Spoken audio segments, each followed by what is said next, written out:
Hey guys, welcome back to our real love scenario. Shout out to all our real lovers out there. We are back another week. Hey guys. How are y'all doing? Yes. It is holiday season. We are in the thick of it. I saw mommy kissing You better sing it. Santa Claus underneath the mistletoe last. Speaking of mommy kissing Santa Claus, will you do the Santa thing with your kids? Do you think you'll do that? Make them believe that Santa is gonna bring them stuff? It's gonna be so hard for me. I think that if my wife, which I'm sure she would like to do it because she's that type of bubbly, just like love kids type thing, that I could play along. But I'm so pragmatic, so like just I don't really care about holidays. I don't care about birthdays. I don't care about anything. So I'll play along. Okay. But I'll probably do what my mom did for me. And she was like, she'll play along, but if I ask her, then she'll just tell me the truth. And that's what she did for me. And I was 3. And I was like, we live in an apartment. We all got a chimney. And we just drove down to South Carolina for Christmas. And I see all these things in the back, in the trunk. Is Santa Claus real? And she was like, no. And then she just told me not to. At 3? She told me not to tell anybody at school. So I wasn't like that type of person who's like, yeah, I believe in Santa Claus. Santa Claus ain't real. But it didn't bother my childhood at all. Like I wouldn't necessarily want to do it, but I feel like for the purpose that they'll be amongst children whose families will be doing that it might, I don't know. I feel like we can still have Christmas without the concept of Santa Claus. Like, I think that Santa Claus truly has nothing to do with holiday spirit for a lot of times. I think that the parents keep Santa Claus alive to get better behavior from their children. Yes, that there's a mystic person that is controlling your ability to get gifts, when it's like, why can't it just be y'all that's controlling their ability to get gifts? You want good. Right. This is the end of the year, like reward time. If you want to celebrate Christmas, where like you have to be good and you have to do good things and listen so that you can get gifts, multiple gifts at one time. For sure. That's really all it is. It's like a year-end prize. That's what it is. It's so stressful. Like the gift giving process of Christmas is such a stressful like thing. Yes. And I know plenty of people I remember my parents told me a long time ago, I think my actual dad, like talk about going in credit card debt, to buy Christmas gift, like all these different things just to appease these different people. Like we bought gifts last year, and I don't care about holidays. Like another day to me. The older I get, the less I care about it. I think the only thing that would change it is if I got like really rich. Yeah. That might change it for a couple seasons. I like the season and the feeling of it, but the whole gift giving thing, I can care less. Even for my own birthday, Bree's like, what do you want? What do you want? I'm like, I'm good. Like, I promise you. And I was like, you're my wife. If you want to do something, that's up to you. Yeah. But I'm good. Like, I don't care about that stuff. But we went all out last year for like my nieces and stuff like that. And her mom was like, oh yeah, she wants this new video game for her Nintendo, whatever. And basically she opened it up and just like threw it, went on to the next one. And then she was mad because her gift was smaller than my other niece's one. And that was the judge of it. And I was just like, I ain't buying nothing else. Yeah. And especially nothing expensive. Yeah. It's like a lot of competition. It's just a lot. You compete within your own house. You competing with other households. That's why I just like, if we don't do anything just in general, I'm good with that. Yeah. Like, I don't feel like I got to do something for you and one up. Nah, we good. We just enjoy each other's company and be happy. Yeah. And I'm celebrating, but not in the gift giving or exchanging way this year. Like I've told everyone, like I'm good. I just want, because you get extra time off from work and stuff like that. It's like, this is time to like connect. Maybe if you haven't spent time or seen your family, like stuff like that, to like cook together, bake cookies together, watch movies together. But I don't need the like, I spent $100. You spent $100. Let's exchange our $100. Oh, look at that! Like I don't need that right now. I don't get off this moment, but I feel like as an adult, it's different because throughout your life or throughout the year, anything that you pretty much need and want, you kind of get yourself. So unless somebody is, let's say, your man or somebody that you're with who truly is going to buy something worthwhile for you, give me something that's $25 or $30 just to say you got me something probably ain't that much impacting, my life or anything like that at all. So yeah, exactly. So happy holidays to happy y'all. And holidays. this our 2 cents We're on not it. Grinches. Yeah, definitely not. Like, I enjoy the lights, I enjoy the vibes, but going broke, or not going broke, but just spending an exorbitant amount of money just to be like, Merry Christmas. I can't conceptually. Are I you a can't do it. card? You are a card person. I do like She's a cards. card. Rhonda's a card person. Yes, I love cards. Cards are very meaningful to me, Yeah. very much so. Like, I'm not gonna say I enjoy them over the gifts, but Yeah. sometimes the card is really like, dang, this was so thoughtful. So I used to give out Christmas cards, like personal ones, like with a photo of me and that person that we took that Aw. year. That was like always a part of my gift. So I do want to get back to doing that because people look forward to that. But yeah, I don't need all that stuff. I'm good for now. Buy me a house. Right? I would love that. That's on my Christmas list. A house. I don't know if I've been good enough throughout the year for Santa to deliver that. Yeah. So I'm excited. We are here, like I said, towards the end of the year, ready to go into a new year, excited for what that new year may hold. But I did, and we had talked about this before, see the Beyoncé film. Yes. Or documentary, we can call it. The Renaissance film. And for a lot of people who know me, they know, I know that's not what this podcast is about, but for those who know me, chatting. they know that I give people their flowers often. Like, people that I know who I feel like are doing amazing things, I will DM them and say like, yo, I feel like what you're doing is dope. Yeah. I will call them if I have their number, or text them and let them know. I won't say that I do it often, but if somebody truly impresses me, then I do that. So here's Beyonce's flowers. Like, the film was amazing, but I came away loving the film, but more amazed in her and her ability and her work ethic and everything that it takes in order to achieve the things that she ultimately achieves and has achieved. I think that saying that Beyonce is talented is just underselling what she actually brings to the table, because there's a lot of talented people, right? Yeah. A lot of people who are good at things, a lot of people who can sing, a lot of people that can dance, but I'm just impressed by how she's able to hold everything together. Yeah. From a family perspective, that her kids know who she is. They love their mom. You can see that. That her husband is there. And although there could be turbulence in marriages at times, like, he's there supporting, being there for her. And and then the other aspect of that is that she's still at the top of her craft. Yes. And still balancing and managing all those things. And what I don't think a lot of people understand, what's that one cliche, is that basically nothing's free. Everything comes with a cost. Yes. Everything comes with a cost. So if you want to be there for your family, you want to be at the top of your game, you want to be there for your husband, there are all costs associated with being excellent at those things.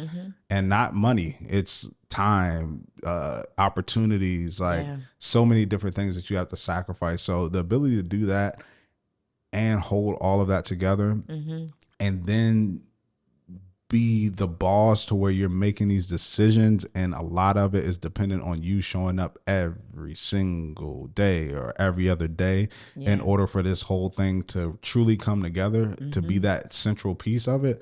That's extremely hard. It takes a lot of courage, a lot of sacrifice, a lot of hard days. So I think that people can be inspired by it, but I don't think people should look at it thinking they can be Beyonce, because that level of commitment Dre and said, drive. chill.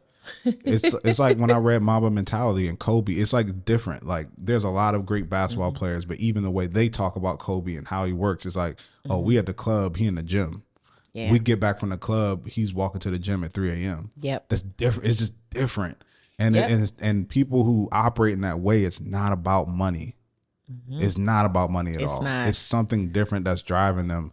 And that is not a common thing. I don't even think that's really a learned thing that you just like learn. It's just something that's in you. So we trying to achieve that, just don't try to. No. But I think that you can draw the inspiration from, just intentionality behind how she moves and what she's trying to do. Yep. But great. And I had to give those flowers because Absolutely. I echo all of your sentiments. I saw it. I was enamored. I was bright eyed and bushy tailed. I was, as a Black woman, very proud.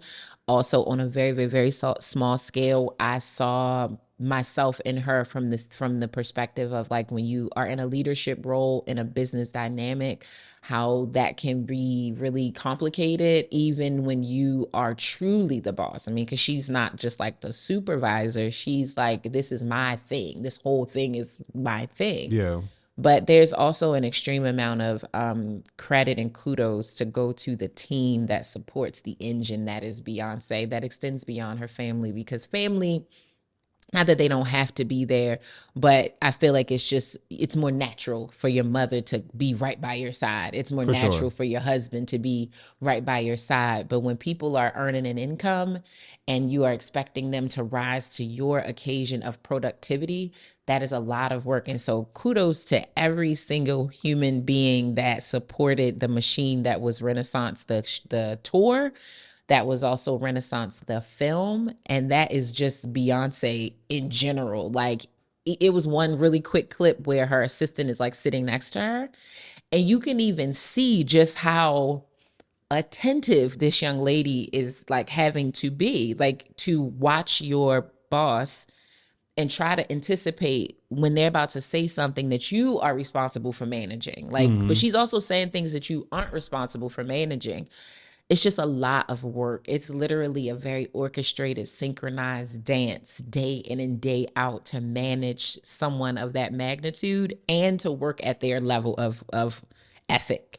And then to push people to work at that level without coming off like a complete asshole. Yes, yes. And I love that she even leaned into that a little bit. Like, yeah, they really look at me sometimes like, oh, this bitch not gonna stop. Like, verbatim, like, this bitch is crazy and she's not going to take no for an answer. And she like, yup, word. I mean what I say. I want what I want. I want what I want, respectfully, please, thank you, but I want it, and I don't want to repeat myself. Like, even that, I was like, yo, that's one of my biggest pet peeves professionally.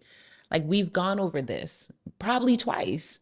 How many times do I need to say it, or what language do I need to say it in for you to receive it? And I don't know how else to say that without actually feeling or seeming like a bitch. Yeah. But I'm actually okay with feeling like a bitch or seeming like a bitch, because seemingly that's what you need to get what I'm saying. So yeah, I'm with you. Big flowers to just everyone. It was a beautiful thing. And at her age and having children and being in that position for so long. This girl's been working for over 20 years. For sure. Truly, like, over 30 years, because this ethic started when she didn't even have a choice in the matter, when she was just being kind of pushed to do it. Like, not that she didn't want to sing or dance, but I'm sure at 8, it was some days where she's like, nah.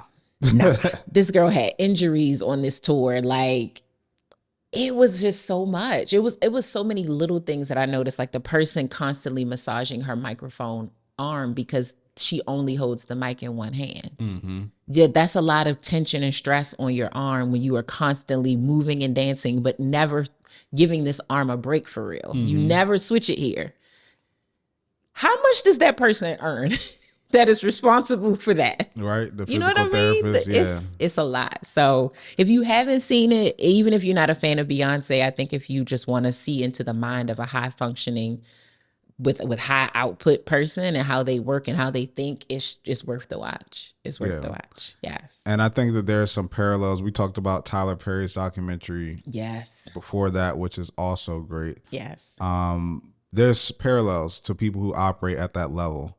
And I think it's just, there's such a sureness in what their vision is and what they want. And it's a courage to operate in that, which I always say is like, it's one thing to have a vision, but the courage to be like, nah, this is what I want, or that doesn't make sense. Like, no, I'm not doing that. Like, that takes extreme amount of courage because when you do that, all the responsibility then falls on you. Yep. So where there's a lot of glory, there's also a lot of attention on you if it fails. Like, you take all the brunt of that. So you have to be sure, and that's brave to do that, to be so sure that you're telling people, no, I don't care if this is how you traditionally do it. I don't want it that way. I want it like this. I want to spend the extra money to do this. I'll invest my own money to do this. Like, this is how I want it. That's brave. Very brave. And you have to commend her and people like that for that. So Yes. great movie. You guys should definitely go see it. Yes. But let's transition from the Beehive to the Real Lovers. All right. I want to give a shout out to our real lover who wrote a review. Make sure you write a review on the podcast too, please. It means a lot. And if you don't follow the podcast, just go into whatever podcast app you're going into or listen to and find a little plus sign and follow or subscribe to the podcast so you can get new episodes when they drop. But this one is from, I'm going to let Rhonda pronounce that name. What does that say? Kari Umar, maybe? Okay, Kari Umar. Yes. He or she? I don't know. Not sure. Not sure. Said, wonderful podcast, 5 stars. Very quick. Intellectual, wholesome, grown, and funny advice. I could listen to this podcast all day. Thank you, Kari Umar. We appreciate it. We appreciate that. I love it. Short and sweet. Short and sweet and to the point. Yeah, I'm not mad at that. I'm not mad at You that. You listen to me all day. That's crazy. I hope you're listening right now. I hope you are. Don't forget to go do what Kari did. Thank you. Thank you so much.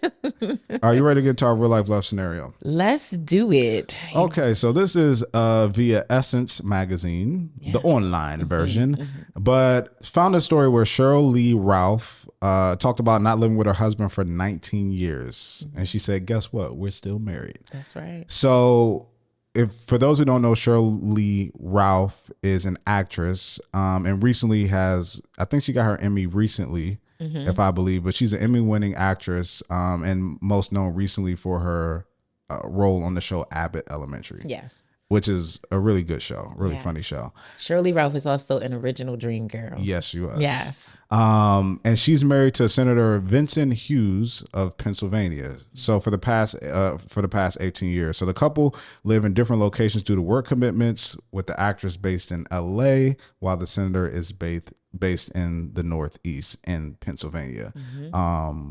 A lot of time focused in Harrisburg, where I think that's where his office is. Okay. So the article said that they get together maybe every 2 weeks, see each other on an average every 2 weeks. Some of the other details that I found interesting were, my thing isn't loading. Well, first I'll say this. One thing I find ironic is that he is a senator in Pennsylvania and Abbott Elementary takes place in Philly, but it's filmed in LA. So I feel like that's very ironic. Very tongue in cheek. Interesting. But essentially they have this long distance relationship and it's marriage from 2 separate parts of the country. And for those who don't know, that trip, like, that's not like DC, Atlanta. No, yeah. That's not even like four and some change DC, flight. Houston. Yeah. That's coast to coast. Coast to coast. Yep. 2 different time zones. That flight is not it's not quick. It's not a quick flight, and it's not the best flight either. Like it can be domestic. That's probably one of the I guess you call it worse, but it's just one of the longest flights you could take domestically. Probably is the longest flight. Yeah. Yep. So I just find that very interesting. I want to get your thoughts on that. If you feel like you could do it, and what's your thoughts on them still, married at this point for 19 years with that distance in between them? In my heart of hearts, I'm going to say as of today, I don't know that I could do it. I don't know, but possibly, because as long as we have some sort of rhythm and routine where it still feels like we're very strongly connected, like seeing each other every 2 weeks. And that's a regular thing, you can look forward to it. But obviously in between that time, I'm sure you're talking, I'm sure you're video chatting, like texting, checking on each other, making sure things are good. It's possible. I think, we do have to give some sort of there's some nuances here. Like, this is not Cheryl's first marriage. The 2 children that she has were from the previous marriage. So her husband is their stepfather. Her kids are adults definitely at this point, but clearly they've been like that, lived like this, even while the kids were kids, like younger kids. So, and I also think there's obviously a certain level of wealth associated to this. I do think they cohabitate in the 2 separate homes. I think it's not like we don't live together and like this is my house and this is your house. I think it's like these are our homes and we just come to the other ones as according to our schedules. And to give context to that, she says Vincent is not able to leave the state the way that I can leave the state. In fact, in 20 years of our being together, I'm going to say my husband has probably been to California maybe 25 times. Yeah, like he is required based on his choice of living to live where he works. He doesn't like servants have to live where they work. You can't be the senator of a city and live in a different one. Like that's against the law. It's not in accordance with the rules. Very true. So like if you're the mayor of Baltimore City, you have to live in Baltimore City. You can't be living in Virginia. You can't even live in Baltimore County. Oh wow. You have to live in Baltimore City. So it's just rules around that. And so she understood who she was marrying. I think he understood who he was marrying. And I think there's something beautiful about not trying to change who your person is too much, that while they are joining their life with you and you are becoming one, they still are an individual that was well into a career. Shirley Ralph, like I said, was an original Dreamgirls. That's from the 70s. Yeah. She has been a performer and an actress long before she met this man. So for him to come in and be like, well, if you're going to be my wife, you got to just be my wife. And that means just being a senator's spouse and like just doing what that in Harrisburg, PA. Right, that would change who I actually am professionally. And if y'all can figure out a way to make it work, I think it's beautiful. I don't know much about their relationship and I think they've been relatively private. And if it's working for them, who am I to say that it doesn't? I even looked up that like a lot of married people live this way. Between 2000 and 2022, the percentage of married people living apart grew by 40%. So almost 4 million people live this way. Yeah. And it works for them. That's why it's hard to say like, oh, your marriage is not normal. It's like we all get to define what works for us and what makes our relationships normal. So could I do it? Would it be my preference? No. But do I think I could do it? Maybe. It just depends. Yeah. It just depends. Got you. Yeah, I think that it can be tough to do, I think, if you were living together for a long duration of time and then you tried to separate. Very true. Because I think, you know, in my own marriage where you're used to just sleeping with somebody beside you every single night and you're used to this person doing this person in the house and this person doing that person in the house. And then if you have to now split, that could be more of an adjustment. But also when I look at my marriage, I look at that Bree and I did the waiting for marriage thing, but that was introduced in the beginning before we even began our true relationship. So it was a lot easier for us to stay committed to it because that's the only relationship that we knew. Versus people who may try to do it mid-relationship after having sex a whole bunch and then they come in and try to, you know, get, you know, wait for marriage somewhere later in the relationship. So I think that if they began doing this, that when the relationship started, that it could be, you know, it's just normal. The only relationship that they truly know. Yes. So then it makes it a lot more a lot easier to move forward with the relationship in that manner.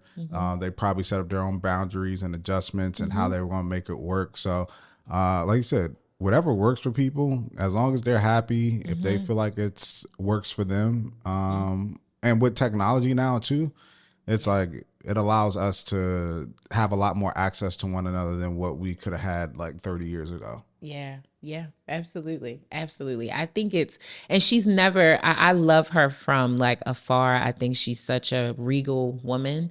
Like she's a woman that I think about when I was a little girl, like there were just very regal Black women that I would look to, like they just seem to be so poised and just intelligent, but also beautiful and sexy. Felicia Rashad was that way. Debbie Allen was that way. Shirley Ralph was that way for me, where it was like they've always just seemingly been very beautiful women. She seems happy. She loves her children. I've seen her talk about them. She loves this man. So seems like they have it figured out. Their science might not work for you, but their science seemingly is working for them, and I'm down for it. If I could have a beautiful, happy life, and this is the design that makes that good, I would sign up for it all day long. For sure. Yes. Got to find a design that works for you. That's it. All right. So before we get to our real love scenario, Have my random question of the day for you. All right. Let's say you had to be a part of a TV family. Which one would you want to be a part of, and which one would you not want to be a part of?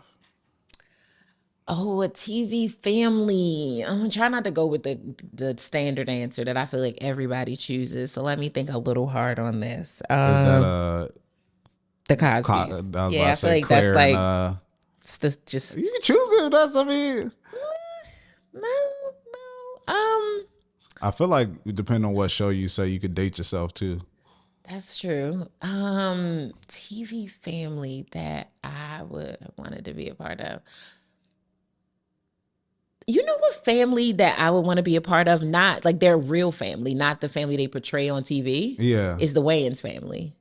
I actually think that it's so cool that they have, obviously their family, they've been family all their lives, but they have made it a priority to bring the family into the entire fold and make money together and be business leaders together, like in the comedic field, in the acting world. Like I would have wanted to be like, I like my family too, but then they're also like funny and fun, and it feels like Christmases and Thanksgiving, they could probably be a little tricky too. Yeah. But I feel like it's just like nonstop good times. Like I think about In Living Color, like you on set with other actors and people, but this is like my brother that I grew up with my whole life, and we're doing this together. So I know that's not exactly your question. Nope. But I would have I mean the Cosbys were cool, right? Like I think we all thought that they were like the epitome of Black it excellence, because the home looked beautiful, the parents had great jobs, they seemed to have cool friends,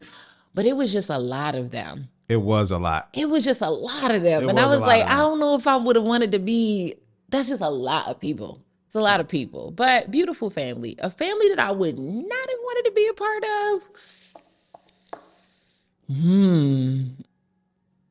don't know. I feel like they made them all look so good on TV. Like I like even my wife and kids. I think that was a beautiful family.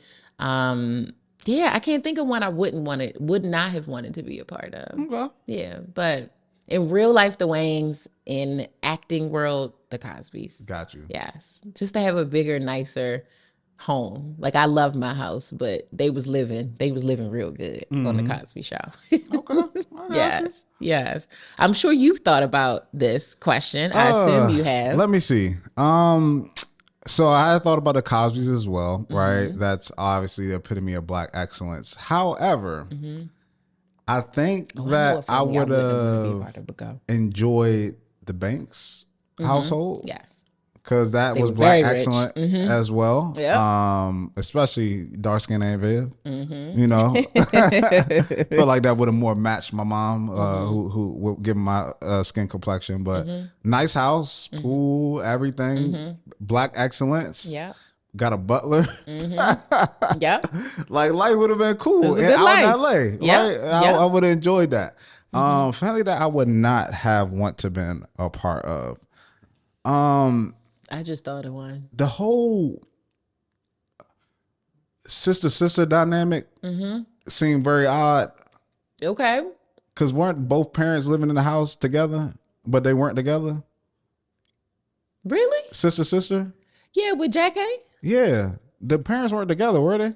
I thought they were. Were they? I don't remember. I don't think they was together. Yeah, I don't.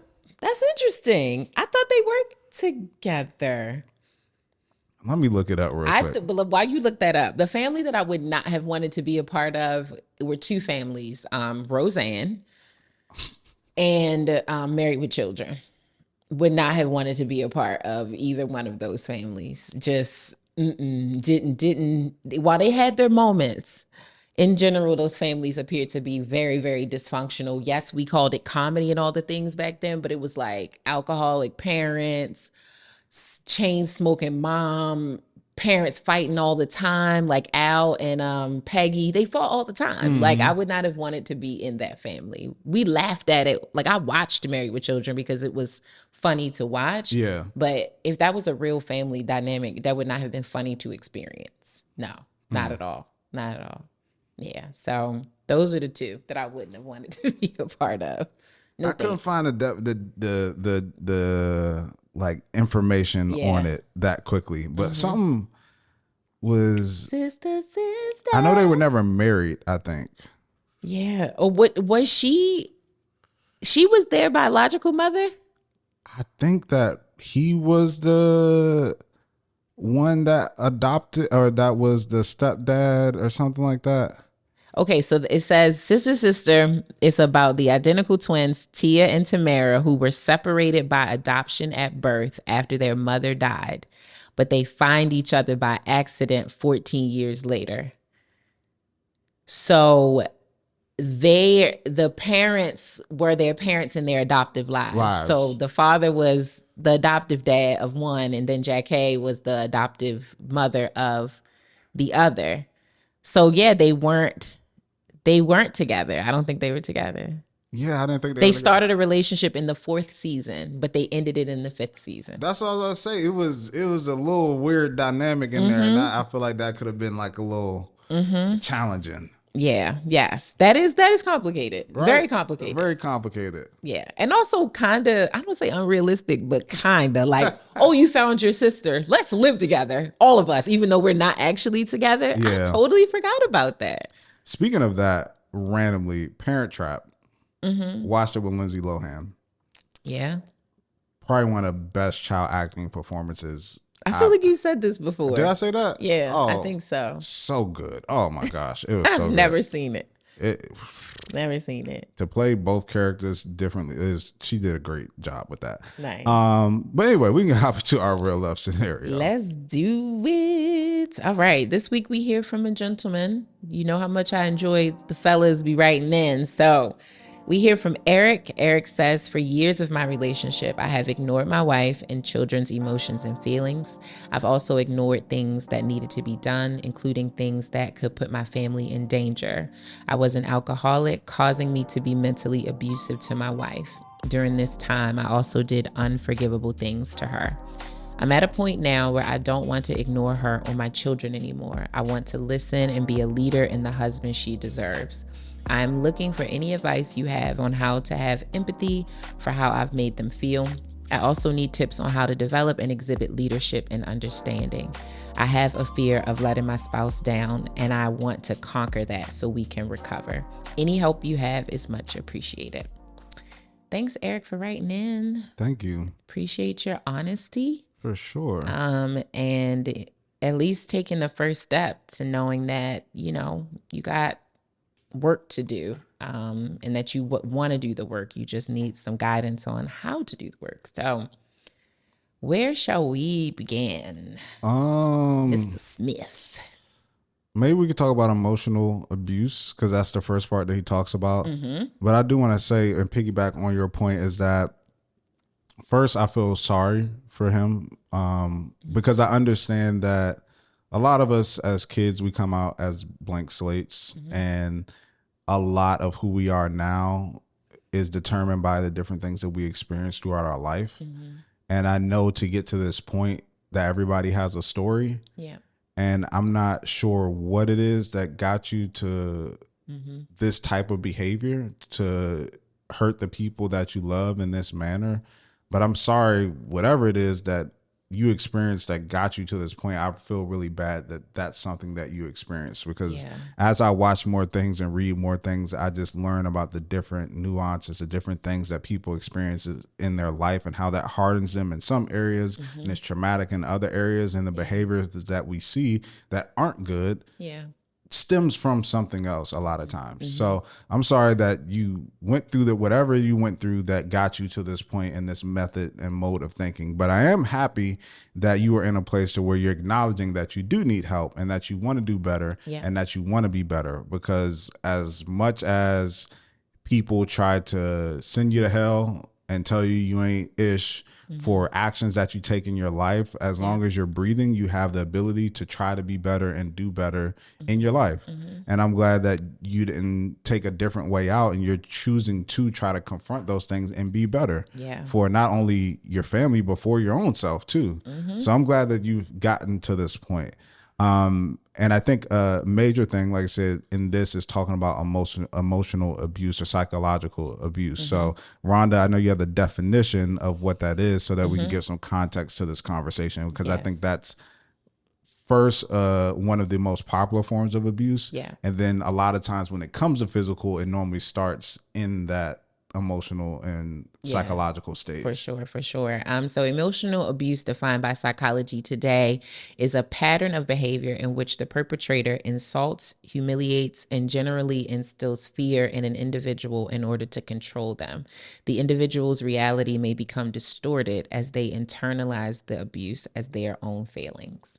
Yep. Yeah. So it's a lot of manipulation. And like you said, to not diminish whatever it is that he did, because he didn't provide a lot of context around the things that he did. But I don't think people inherently are manipulative. I don't think you come out of the womb that way. Something happens that creates these behaviors in you, and then you stay in this really bad cycle of them, and you inflict them onto the people around you, causing a lot of damage to them because you are very damaged.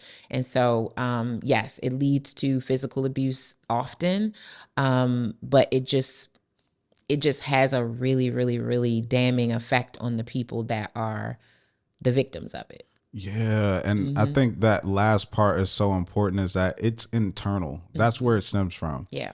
It's like every emotion or different behavior that somebody has, a lot of times you can track back to a moment, Mm-hmm. to what that stemmed from, that's where that seed was laid and how it grew and stuff like that. So it's like, Yeah. even if you look at somebody who's prideful or look at somebody who's boastful, I can probably show you a time in their life where they didn't feel seen. Mm-hmm. And that is the mechanism now that they use to say, hey, I'm here, look at me, Yeah. because they haven't had a history in certain times or a certain point of their life of being seen. Yeah. So they feel like they gotta make a scene, Yeah. essentially, Yeah. They got to show and off. show off Mm-hmm. that I'm here, look at me, look what I've been able to accomplish, look at what I'm doing, because they Mm-hmm. didn't receive that before. Yeah. So I think it's really that internal feeling, that it's like all these internal emotions, all these internal feelings, all these Yeah. things that I'm battling with, I'm now going to put on you. Yep. So instead of, this is the part that I love, is that he wants to do better, because a lot of times people in that position, instead of working on their self, they are trying to push the people around them down to make them feel better about where they are. Yep. And that it stays that way. And it stays that way. Yes. So it's like, I don't feel like I'm holding up my responsibility as a man per se. Mm-hmm. So I'm just going to talk down to you, manipulate you to make you feel like you're not doing enough. So then I don't feel as bad about me not doing enough. Mm-hmm. Yeah, Like, absolutely. And that's that manipulation in that game. And I think that I would love, and I think we're going to definitely do this in 2024, of having different people on and having their stories, Mm-hmm. but what the mindset of somebody who stays through that physical abuse. Mm-hmm. So you have the one side of the mindset of the person who is manipulating, but then the other side of the person who is being manipulated, and why they choose to still remain in those situations. And I know you have friends who've dealt with that, Yeah. and talked about that Yeah. with you, on why they continue to stay in something like For that. sure. And I mean, I have experienced emotional abuse in a relationship. I have also used language that was emotionally abusive towards someone in a reactionary way. So I've never just unleashed it, but it doesn't make it right. Like, I have used language that was not appropriate because I felt like that was how I fought back. Like, if you said something really mean or nasty to hurt my feelings, I'm gonna say something really mean and nasty back to hurt your feelings within a romantic dynamic. And I have had a physical altercation one time before, but it was with a woman, and it was a fight, and so I see that slightly differently, because we were both women, but it was still a very abusive relationship before it got to that point. And yes, psychologically, the person could have said it on Tuesday at 3 p.m.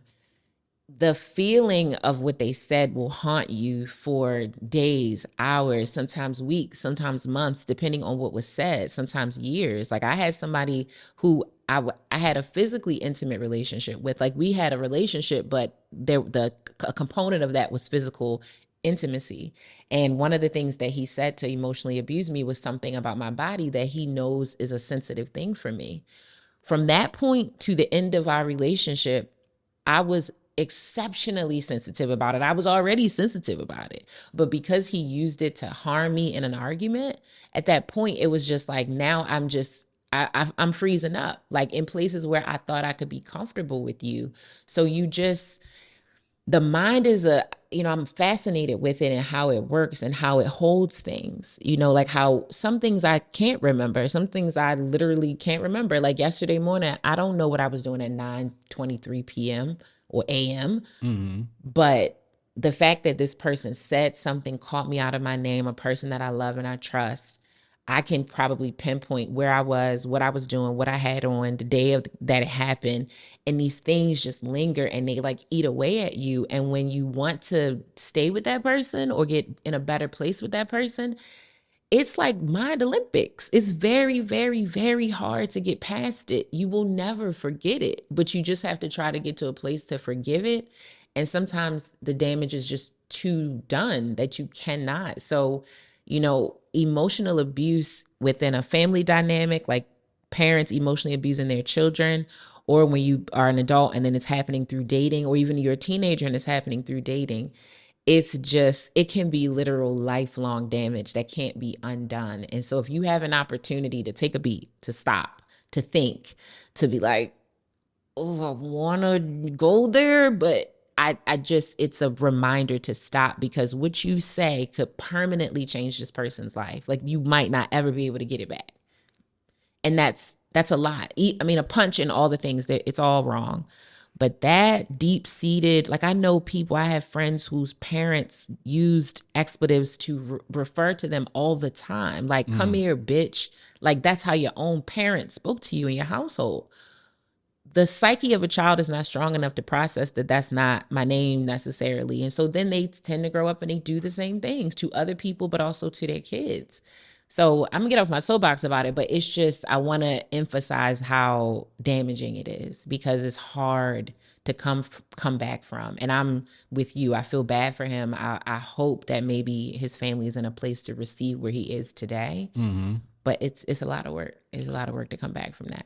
So, question for you: do you think that one of the, I won't say enemies, but let's just say that, I'll say enemies just to phrase it in this conversation, one of the enemies of abusive relationships just in general is hope? Yeah, for sure. Is that that's the string that keeps you attached to that relationship, is hoping that it will get better, hoping that it will change, hoping that the behavior will be different at some point? Yes. And I because I think so much of what we do every day is actually based in hope in general. Like you wake up and you hope that you have a good day. You wake up where you set intention, but to me, that's still rooted in like hope. You go to your job and you hope that you're successful in whatever the projects are that you're working on. You're in a relationship and you hope that your partner's happy and that they feel satisfied with you. So yes, in an abusive dynamic, because you love this person and you want to be with them, and most importantly, you probably have some inclination as to why they are the way that they are. So then you create excuses for them. Like, you're emotionally abusive to me because your mother was emotionally abusive to you, or your father was emotionally abusive to you. So I understand why you do it. And I want to give you grace to actually get around that and get through it. And you want to support them and encourage them to get on the other side of it. But yes, that string and that thing that tethers you is that hope and belief that they will fix it and change, because you can see them sometimes for more than their indiscretions. You see them for more than their abuse. And it can be dangerous because sometimes they actually aren't any more than their abuse. Some people really aren't more than that if they're not choosing to be more than that, if they're not doing the work to be more than that. It's really trying to see a person for the stripes that they are. And once you add children in that dynamic, it's even harder, because the child comes from you, right? They didn't choose you. You chose them technically. They didn't say, "Oh, I'm living in the world, I'm gonna pick this one as my dad." Like, no, you just my dad. So like almost automatically love you. So it's very hard to detach from a person that is literally blood related to you in that fashion. It's very hard to separate, like, I'm gonna just cut you off. That's harder to do. And that's his other battle. It's not just your spouse. Your children were also recipients of this abusive behavior. And so, yeah, hope is everything. We root everything in hope. Yeah. Wasn't that the name of Barack Obama's book, The Audacity of Hope? It's a Audacity of very Hope, and that's powerful what thing. he ran his campaign on. And I want to read the definition of hope just so people can understand the context. It's a feeling of expectation and desire for a certain thing to happen. That's hope. Yeah. But I also want to read a definition of faith because I think that's interesting too. That's complete trust or confidence in someone or something. And I think that they kind of are similar to one another, but vary in what the trust is based in.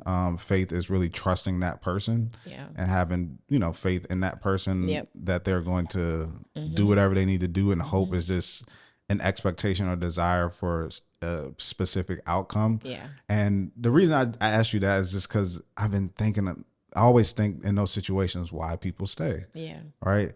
And when I hear people talk, it's always that, they said they're working on it. A lot of times they acknowledge it and they telling me they want to be better. The good times are good, right? So I'm just hoping if they change this aspect of their life, that everything will be good, and will be great. And first the question becomes, how long do you wait for that to happen? Right. And then the second thing is, what does work truly look like? And I think that's the question that we can help him answer in this. But something for people who are listening as well is, what does work in a situation like this truly look like? Yeah. And I think that it's such an interesting question because as men specifically, work is very hard for us to do. Like emotional work in general, like just improvement, not work like physical building. Improvement is very hard, especially if you're talking about improving our own selves. So hard to do because I think as a man, society tells you that you're a leader or that you should be, right? And if you're a leader or something, to most people's definition, it means that you should know how to do stuff. Right. You shouldn't be asking other people to figure things out. You should know. So I think it's just ingrained in our minds as men is that we can't ask for help because then that will have to admit that we don't know something. And then that makes us look weak as a leader to say we don't know, but we've been taught wrong. Yes. That finding counsel, getting sage advice is actually a strength. To say that you don't know what you don't know or that you don't know something is amazing. Yeah. Not knowing what you don't know is where you are dangerous. Yeah. And I look at this situation and I'm glad that he's willing to do the work and wants to do the work. But I just want us to kind of dive into is like, what does work actually, what is the work? What does that look like? Yeah. And I'll start with just saying is that I think that, don't be afraid to talk to somebody. Whether that's, I know there's so many groups for like alcohol abuse and you can see therapists and different things like that. But I think that if you get around a community of people who've dealt with this, trying to overcome it, then that will help you because part of dealing with things, and I know as a man, even being a young man, when you had your first wet dream or all the different types, like knowing that other people have gone through it too makes you feel more comfortable even about your own situation. It's like, because sometimes when you do something or something happens or you feel like you're in the wrong, you could feel like you're the worst person ever to live the earth. How could anybody do this? Yeah. And not saying that what you did isn't wrong, but when you find out other people have done it and been through it, it kind of gives you a sense of like comfort that like, oh, I'm just human. And I was affected by different things that have happened in my life. Yeah. But guess what? I can overcome this. I just need to really be intentional in how I try to heal from this. Yes, community is important. God designed us in that way. We are a species that is designed for community. For sure. And so it helps us thrive. It helps us be better. We're better together. We say this all the time in many different aspects and on certain scenarios, but it's very, very true. I think really the first step to figuring out the work is to talk to the people that have to do the work with you. This is teamwork. You do have an individual process, which Dre just talked to, finding counsel, finding community, finding whatever resources you need, if that is recovery through Alcoholics Anonymous or a variety of groups that support that, so that you can stay clean, so that you can, and clean meaning sober, that you need that, that is it's not an easy thing to recover from substance abuse and stay that way. It is a daily choice. Anyone who's on the other side of addiction will tell you that you have to choose it every day. It never gets necessarily easier. But then also from the psychological part, it's doing the work of unpacking why you were an emotional abuser, what got you into drinking to the point of abuse, what things trigger your abuse. Is it something that happens in your relationship that sends a signal off that like, oh, I need to be really mean to my wife and my children? You got to figure out that. So that's the individual side. And that's going to hurt. Yes, that's if you are new here, I have told y'all about a couple of therapy sessions that I have had where I was like, I just need to lay down. Like it feels like your soul is leaving your body in a very uncomfortable way. Yeah. To have those conversations, especially it's really a cleansing. I'm telling you, it is like bathing in the River Jordan. Like if you're doing it right, and if some things are either heavily traumatic or you did a lot of things, which is still heavily traumatic to come to grips with what you've done. But once you or continue to do your individual work, it is really having a conversation with the people that are in your life to actually ask them, what can you do to make things better in their perspective? The first step to being a great leader, which Dre has said on this show many times, is that you have to understand that it starts with service. It starts with servitude.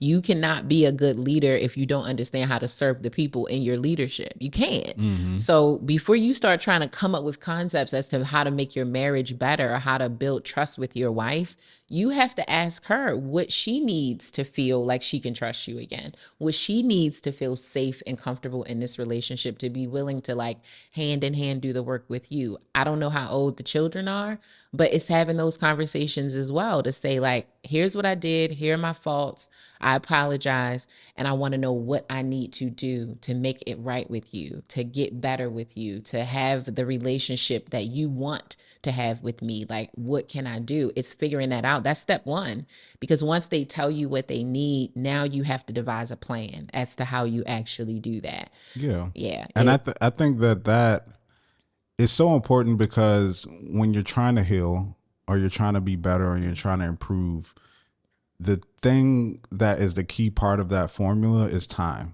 It takes time.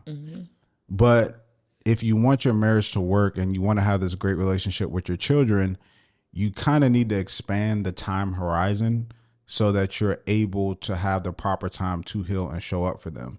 And what I mean when I say that is that if you are able to only buy yourself another month by doing the great things and then you revert back to your old behavior, that month wasn't enough time. Even if you were going through therapy and healing and reading books, that month wasn't enough time to truly, get yourself to a better place. So I think if you get to the point to where you're asking your family, asking your wife, maybe talking to your kids, given what their ages are, I don't know, and saying, what do you need from me? What would you like to see? That you're still going to be improving. You're not going to always get it right. But if you can just implement those things, it can expand your time horizon to give you more time to heal, because they'll see like, oh, I see him putting in the work. I see him trying to do the things that, will make this relationship better. The traumatic things you dealt with in the past, it could take years to get through that, to have really like impacting change behavior. But if you allow yourself to just do those small things, the little things that show like I'm working towards it, I'm trying to be better, then I think that gives you way more time to be able to, or way more runway, I should say, to give yourself time to heal while still being in a relationship with your wife and with your kids. And I had also said this earlier in the episode, but that's my new thing that I read a book. I encourage everybody to read it called Psychology of Money. Amazing book. Okay.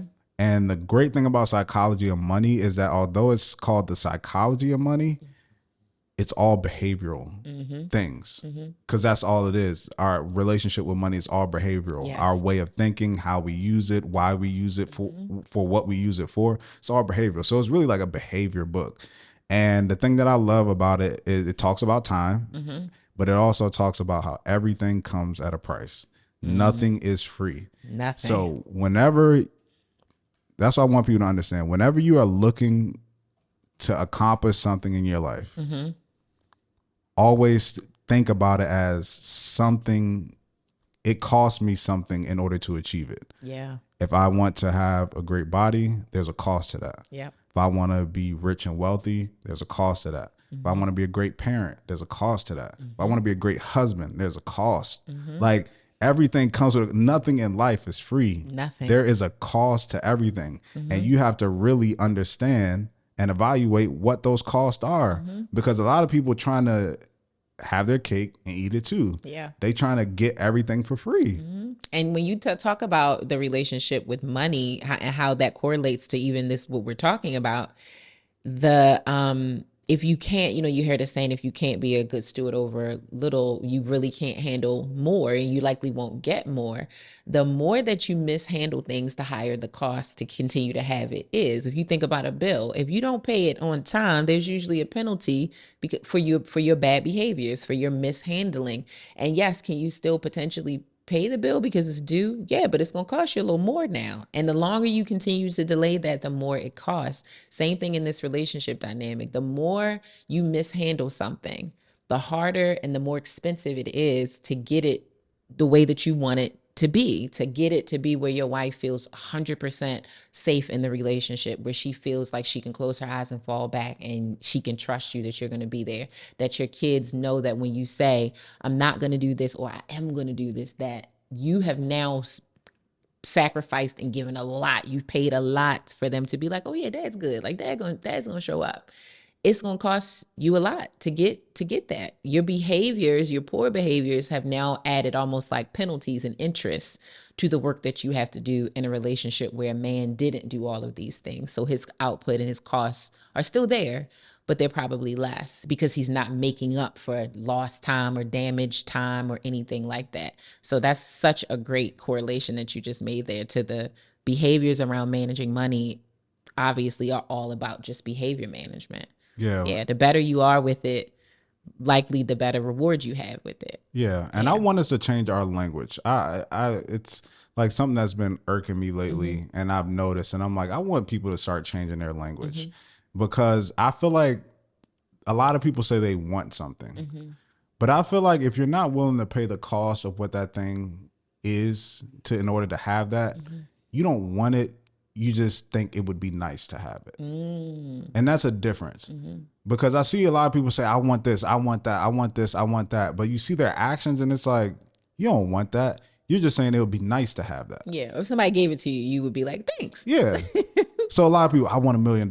No, you feel like it would be nice to have $1 million. You don't want it because I see how you moving. You want your own business. No, you feel like it'd be nice to have your own business, because the way you moving is not like you want your own business. It's like you're not moving like this is something you truly want. I want a happy, healthy relationship. No, you feel like it'll be nice. Yeah. Because you're not really putting in the work to have that. You're not paying the cost. And you have to be willing to pay the cost if you want to get that thing, if that's what you truly want.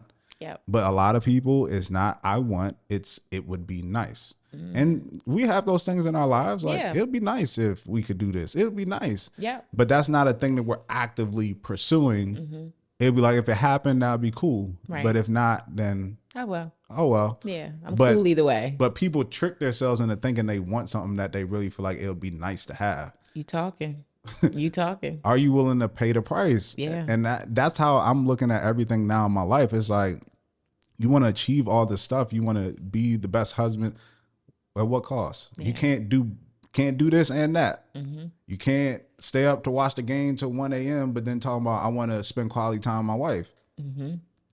Which one you want to do? Yeah. You can't say that I want to be disciplined and work out in the morning, but then stay up till 2 a.m. Right. And thinking that you just gonna spring up at 5 and like, going and to the be gym. super productive. Right. There's a cost. Like, you can't say like I want to be in the best health, but then drinking and smoking every day. Right. It's a cost. And you can't judge what somebody else paid and apply it to you, because we're all different. That's it. I have an aunt who smoked every day, still here. Still here. Yeah. But then her sister, my grandmother, died from lung cancer. Yeah. Same genetics. Yep. But the cost is different for different people. So you can't be looking at other people like, well, they do it and I see them dealing with it and they seem to be. That's not you. Yeah. The cost is different. Different market, different environment. That's right. That is it. You are hitting the nail on the head. You are hitting the nail on the head. And I could say, I can speak to this story from the child perspective, because I am now the adult child of a addict who ultimately lost his battle to his addiction. And there was an exceptional amount of broken trust. There was an exceptional amount of abandonment and dismissal of my feelings. Not even always like I shared them and then they were dismissed. Like I just never even got an opportunity to consistently share my emotions because he was not there. There were times that were very poignant in my life, like specifically when my father was incarcerated for some time. I don't remember how long it was, but I don't think it was more than 2 years, where our relationship was emotionally stable. And that is because we had a lot of written communication. We didn't get to talk on the phone that much because, well, my mother wasn't going to be paying for a bunch of collect calls to her house for my father's mistakes that led him to be incarcerated. But we wrote to each other all the time. And, it was as simple as just like how I was doing and how was school and what was I up to. But then it was also just like he would pour his heart out to me in those letters. Like, I love you and I hate that I'm here. But when I get out, things are just going to be different and we're going to spend so much time together. And so I felt extremely emotionally connected to my dad when he was incarcerated. But when he was free to just roam and just more so had choice in the matter, there was a very different story. And like, I know, even in his death, I know that my dad loved me a lot. But the thing that you just talked about is like want versus it would be nice to have. I think that actually perfectly describes my father's feeling of relationship with me and my siblings, that he wanted children for sure because he did the behaviors to have children, right? So he did that commonly, often, and boom, you got kids. But did he really want to have a proper relationship with us? No, I think it would have been nice to have. And so when we could have it, we had it. It wasn't, but he didn't do the work. He didn't pay the cost to actually have a healthy, happy relationship with all of his children for the amount of time that God gave him on this earth. In fact, he chose in some ways other things to do, but then his addiction, very similar to Eric here, his addiction likely caused chemical imbalances that distorted his decision-making skills. Like when you are an addict of any sort of substance, it's controlling you. You are not controlling it. And so my father didn't have the proper wherewithal for a lot of his life to make proper decisions that didn't get him in trouble or fracture the relationships in his life. And so as a little girl into a teenage girl into a young woman, I was always just feeling like I wanted more with my dad. I just wanted a better relationship with him. And I would attempt to have one. I would try to have one. And we would have our moments, but then it would fall back because while I was hopeful and there were glimmers of like, ooh, I can now have faith in him, I don't think that my dad ever got clean enough for long enough to actually be able to do the work.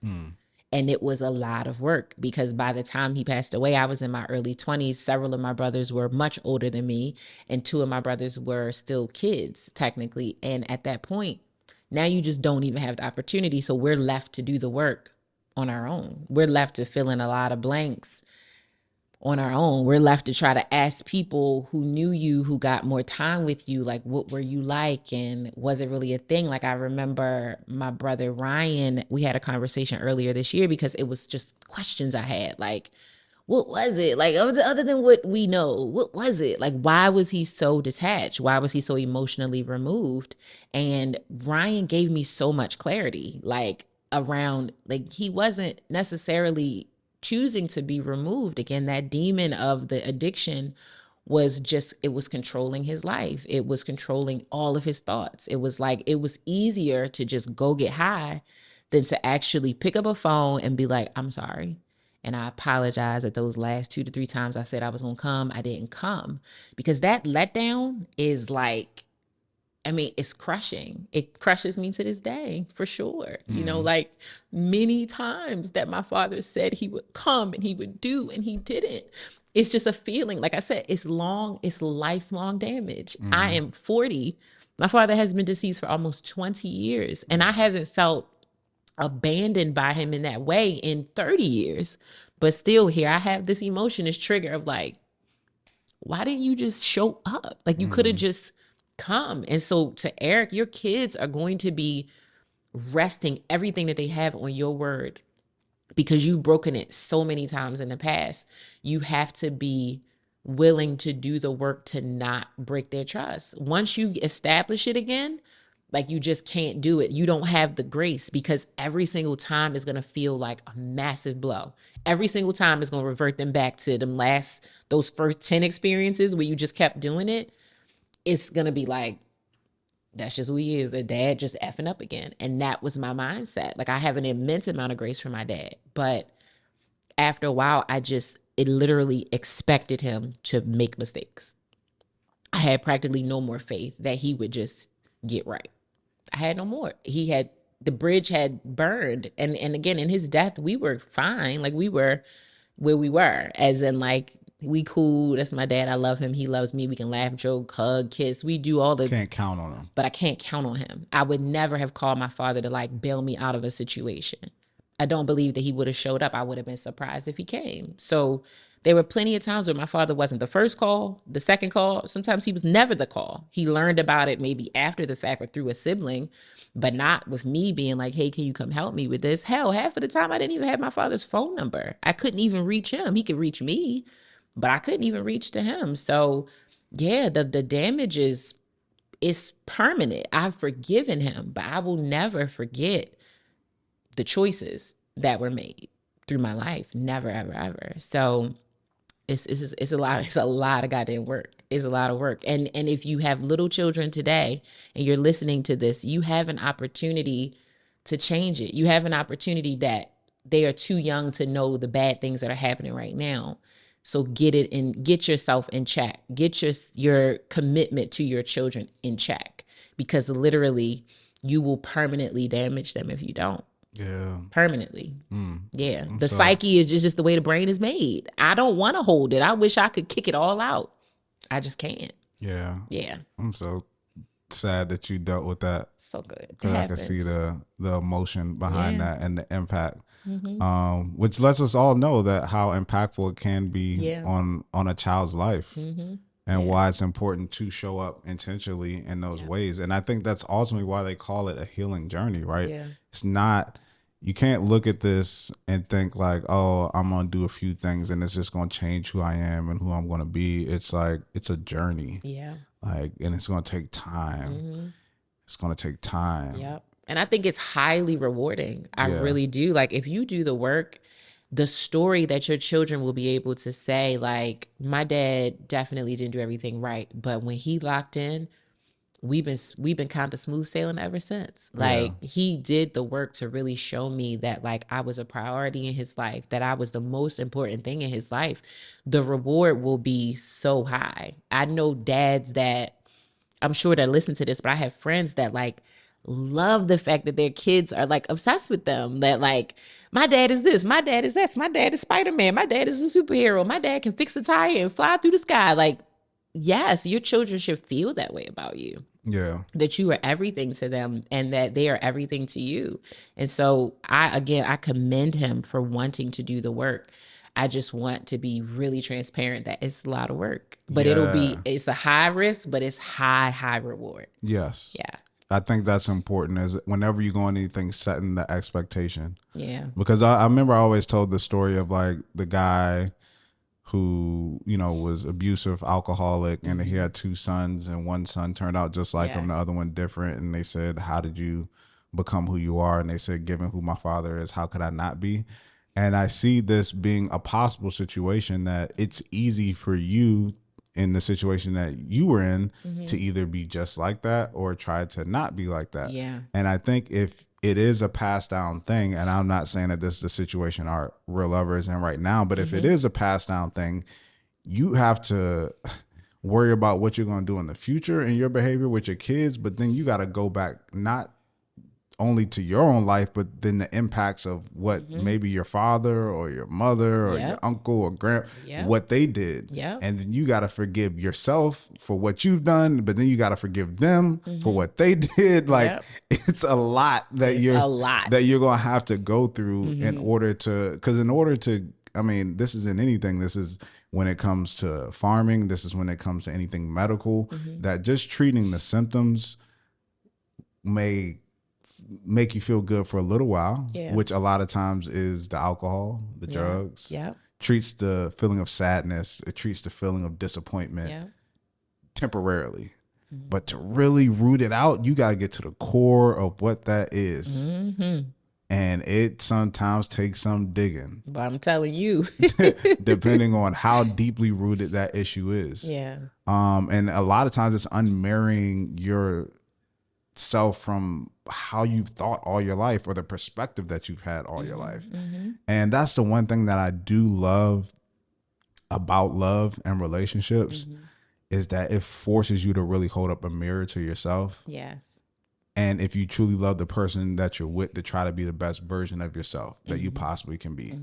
Because when you're single, you can work on yourself, but it's not a constant mirror or reflection of like who you are and how you're behaving and how you're treating other people. But when you're in a relationship with somebody, it'll expose so much about who you are, whether that's a relationship with a child, relationship with a partner, like it'll expose so much of who you are, your strengths, your weaknesses, what you're good at, how caring you truly are, how thoughtful you truly are. Like it'll really test you and will make you do the work to be like, oh no, I need to get myself together. I need to get it together to be better. Or, you know, even like, I know, you know, being married, having my wife, like last week, I had like 4 straight doctor's appointments in the morning. And as a single man, you know, dudes, it's like, if it hurt, I'll go. If it get too bad, but it's like, in my mind, I'm like, I love my wife. I want to be around for my future kids. It's like, it just makes me a better person and want to be better when you're with somebody who you love and you want to show up for. So, and you want to be responsible for. You want to be responsible. God is giving you a responsibility to take care of Bree, and he's given Bree the responsibility to take care of you. That should not be taken lightly. And then once you have children, again, he has blessed you with something that you are responsible for. You are responsible for them to some degree. For children, I mean, you are 100% responsible for them. Your spouse, they have some responsibilities for themselves, but we should not take these things lightly. And then the thing that's so interesting too is that the logic of it doesn't make sense.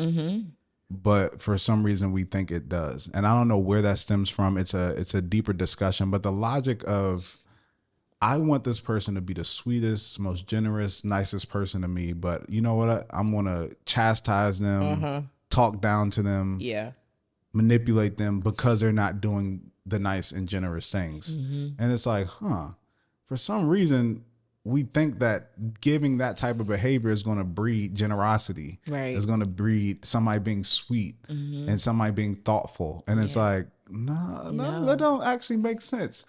Nope. Being accusatory and blaming, but manipulative, emotionally abusive people rule in fear. Yeah, they rule in fear. Yeah, but I would say, and I think I've said this on a previous episode when I was talking about the 7-day challenge thing, is like, you'll be surprised if you're with somebody who loves you, if you act sweet, generous, kind, thoughtful to them. Yeah, most of the time. Wait to see what you receive back. Yeah. Because they're going to be so thankful. And like, I did that the other day. Like, it was a week or two ago. I came back with like $300, $400 of Nike stuff for Bree. And she walked in. I walked in. She was like, what? Why'd you get all this? Why you get all? I was like, you just been great. Like, lately, like, you just have been awesome. And even the things that we've talked about that you said you were trying to work on, I see you working on it. I see you like improving on those things, and it's awesome to see. Yeah. And then in that thing of being generous and nice, it didn't feel like a chore. No. It felt like something joy. wanted to do. Yes. Even you telling the story, you smiling, telling the story. Yeah. It's like, I wanted to do that, but it's because, and that's the reciprocation. That's the will that you want to have to get the things that you want to do. But guess what? If you breed selfish behaviors and do that, like, you're not going to get generosity and things out of that. So I think that in this situation, I know we'll be coming to an end soon. Yeah. But I would say my final advice is for this real lover is seek help, number one. Yep. That when it comes to things like this, you need help to unpack it. Because if you could do it yourself, you would have been able to do it yourself. And that's what I want people to understand. You struggling with stuff, you've been struggling with something for 10 years and you don't want to get help saying you can do it. You can't do it. You can't. If you could have did it. You would have. My favorite quote from the movie Social Network. That's my favorite quote from any movie. I told you this, right? Yep. My favorite quote, for those who don't know, is the Social Network movie. They were talking, the Winklevoss twins talking about how they created Facebook. Mark Zuckerberg's character was looking out the window. He was hearing them arguing. He just stopped. He said, if you made Facebook, then you would have made Facebook. Yeah. And that's real. It's like, if you could have saved yourself and fixed it yourself, you know what you would have did? You'd have done that. You would have fixed it yourself. Yep. You need help. Clearly. You need help. And that's okay. It's okay. It's okay. We all need help, because a lot of times you didn't get yourself in the situation. So why are you trying to get yourself out by yourself? That's it. You can't do it. It's a lot of things that contributed to you thinking the way you think and looking at things the way you look at it. It could have been trauma from a parental relationship, anything. So why you think that you can get out of it yourself if you didn't get in it yourself? Like, go seek help, I would say, is my first advice, and find a professional who, you know, can really speak to the different things that you're going through. And I think through that you can find community as well in that situation. I think approaching it with the right expectation that this is going to be a long journey of healing, but it's ultimately going to be the best for you and your family. So going into that, and then understanding that leadership is earned. You said, I need tips on how to develop and exhibit leadership and understanding. You're right now in a selfish mindset to where you're only concerned for yourself with a lack of consideration for others around you. You have to work on the skill set that it takes to be a leader. Just because you're a man doesn't make you a leader. Right. You have to gain the skills to be a leader. And then in order for the people to follow you, you have to have consistency. You have to be consistent. And when you're consistent, that breeds trust. To where they trust you because you're consistent. Those go hand in hand. I don't know a lot of people who trust people who ain't consistent. Nope. I don't either. Because how can you trust it? How? I trust it to be inconsistent. Yes. But ain't nobody putting their trust in somebody who's inconsistent. Right. So if you want people to follow you as a leader, consistency, trust, can't be selfish. Yep. And once you have those things, and then you start to learn the skills and work on yourself, then I think that will lead to a better dynamic for you and your wife and for you and your kids. Yes, absolutely. Only thing I would add to that, and it really just points to where he said, I did unforgivable things to my wife. I don't know if they are currently in relationship, right? There's not enough context in the story to know that.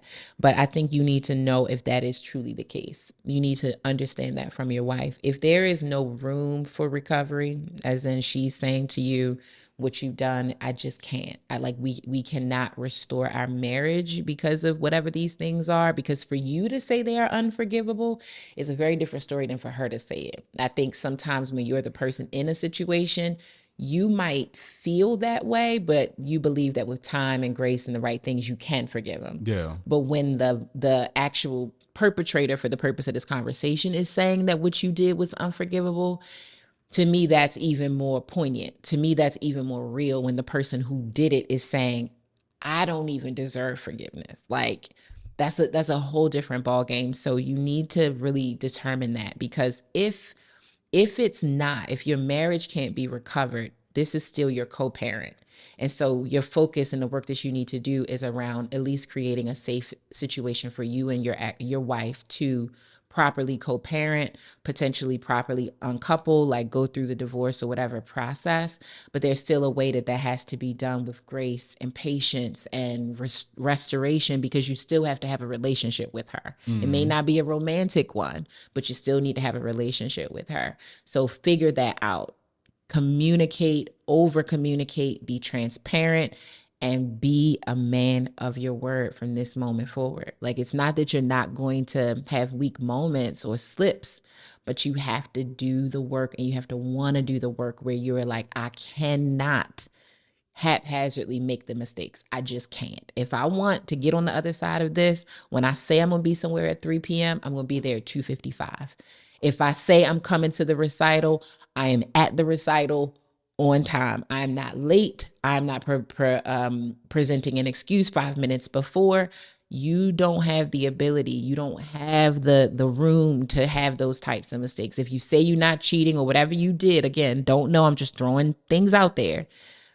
You cannot mess up in those categories. You just can't. You don't have the room to do that. So be honest with yourself about that. Like, do I have the right job to make sure that the words that I give to my wife and my children allow me to support what I said I'm going to do? Like, you gotta commit. You gotta commit, and you gotta stick the landings.